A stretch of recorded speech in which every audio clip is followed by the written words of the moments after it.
જય શ્રીમન નારાયણ. રામાનુજદાસ શ્રીમાન ગટ્ટુ વેણુગોપાલ સ્વામી દ્વારા વર્ણન કરેલ શ્રીમદ ભગવદ્ ગીતાનું ગુજરાતી ભાષાંતર હું આપને કહી રહી છું. અધ્યાય 11 વિશ્વરૂપ સંદર્શન યોગ. શ્લોક 3. એવમેતત યથા આત્થ ત્વમ આત્માનં પરમેશ્વર દ્રષ્ટુમ ઇચ્છામિ તે રૂપમ ઐશ્વરમ પુરુષોત્તમા. ઓમ. ગીતાચાર્ય શ્રી કૃષ્ણ પરમાત્મા અર્જુન સાથે આપણને બધાને વિશ્વરૂપ સંદર્શન યોગ શીખવી રહ્યા છે. અર્જુન કહે છે, હે કૃષ્ણ, હે પરમેશ્વર, હું માનું છું અને સ્વીકારું છું કે તમે તમારા વિશે જે કહ્યું છે તે સર્વસ્વ સત્ય જ છે. હે પુરુષોત્તમ, હું તમારા અપ્રતિમ સર્વશક્તિમાન ભવ્ય દિવ્ય વિશ્વરૂપને જોવા ઈચ્છું છું.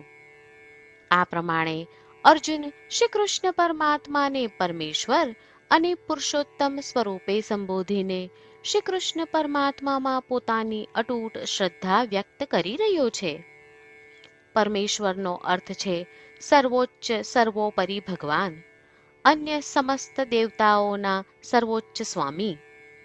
પુરુષોત્તમનો અર્થ છે સૌથી ગૌરવશીલ અને અત્યંત અદ્વિતીય. ચાલો આપણે પણ અર્જુનના સ્થાને રહી અને શ્રી કૃષ્ણ પરમાત્માના દિવ્ય વિશ્વવ્યાપી સ્વરૂપ તથા દિવ્ય શક્તિઓ જેમ કે નિયમન, રક્ષણ, સર્જન, પોષણ, સંભાળ અને વિનાશને જોવાની ઈચ્છા રાખીએ. શ્રી કૃષ્ણ પરમાત્માનું શરણ લઈ આપણા જીવનને અર્થપૂર્ણ બનાવવાનો પ્રયાસ કરતા ચાલો આપણે બધા અર્જુનના શબ્દોનું આ શ્લોક સ્વરૂપે પુનરાવર્તન કરીએ.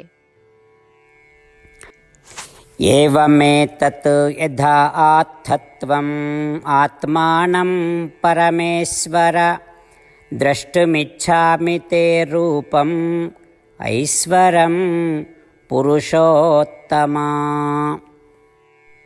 શ્રી કૃષ્ણ પરમાત્માએ આખી ભગવદ્ ગીતાનો સાર અધ્યાય 18ના શ્લોક 65 થી 70માં 8 ઉપદેશ દ્વારા કહ્યો છે. શ્રી કૃષ્ણ કહે છે, જે મારા આ 8 ઉપદેશ અનુસરે છે તે મને પ્રિય છે. એ સર્વે ભક્તોનું હું બધી જ રીતે રક્ષણ કરીશ. શ્રી કૃષ્ણ પરમાત્મા પાસેથી આખી ભગવદ્ ગીતા સાંભળ્યા પછી અર્જુન કહે છે, કરિષ્યે વચનમ તવ, એટલે કૃષ્ણ, હું તમારી આજ્ઞાનું પાલન કરીશ, તમે કહો છો એમ કરીશ. અને આથી જ શ્રી કૃષ્ણએ દરેક પ્રકારના યશ અને વિજય અર્જુનને આપ્યા છે. તો ચાલો આપણે પણ પરમાત્માને 8 વાતો પાળવાનું વચન આપીએ. પરમાત્માને આપેલા વચનથી મોટી કોઈ પૂજા, તપ કે યજ્ઞ નથી. 8 પ્રતિજ્ઞાઓ જે આપણે લેવી જોઈએ તે હું હવે કહું છું. આપ સૌ પણ એનો મન અને હૃદયથી વિચાર કરો. આ રીતે શ્રી કૃષ્ણને વચન આપતી વખતે આપણે સૌ શ્રી કૃષ્ણની હસતી મુખમુદ્રાનો મનમાં વિચાર કરીએ અને પરમ આનંદનો અનુભવ કરીએ. જય શ્રીમન નારાયણ. આપણા 8 વચનો આ પ્રમાણે છે. આપણું પહેલું વચન, હે શ્રીમન નારાયણ, તમારા ઉપદેશ પ્રમાણે હું હંમેશા તમારું ધ્યાન અને ચિંતન કરીશ. આપણું બીજું વચન, હે શ્રીમન નારાયણ, તમે કહ્યું છે તેમ હું સદાય તમારી ભક્ત રહીશ. આપણું ત્રીજું વચન, હે શ્રીમન નારાયણ, હું મારા કર્મો તમને સંતોષ થાય તેમ અને તમારી સેવા માટે કરીશ. આપણું ચોથું વચન. હે શ્રીમન્નારાયણ, તમે અનુસરવા કહ્યું છે તેમ મને પૂર્ણ શ્રદ્ધા છે કે હું તમારી છું. હું સદાય મારા હાથ જોડી તમને નમસ્કાર કરીશ, તમારી ભક્તિ કરીશ. આપણું પાંચમું વચન. હે શ્રીમન્નારાયણ, હું તમારા શબ્દો યાદ કરું છું. મામેકમ શરણમ વ્રજ. તમે તમારી શરણમાં આવવા કહ્યું છે. શ્રીમન્નારાયણ, હું માત્ર તમારા જ શરણમાં છું. આપણું છઠ્ઠું વચન. હે શ્રીમન્નારાયણ, આપે કહ્યું છે મા શુચ. તમે અમને આશ્વાસન આપી શોક ન કરવા માટે કહ્યું છે, તો હું દુઃખી નહીં થાઉં, શોક નહીં કરું. આપણું સાતમું વચન.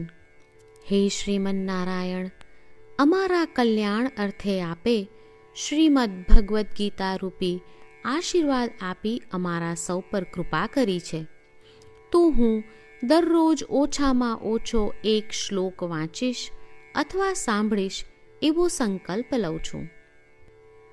આપણું આઠમું વચન. હે શ્રીમન્નારાયણ, હું ગીતાના દૈવી શબ્દો એ ભક્તો સુધી પહોંચાડવાનો પ્રયત્ન કરીશ જેઓ ગીતાથી અજાણ છે.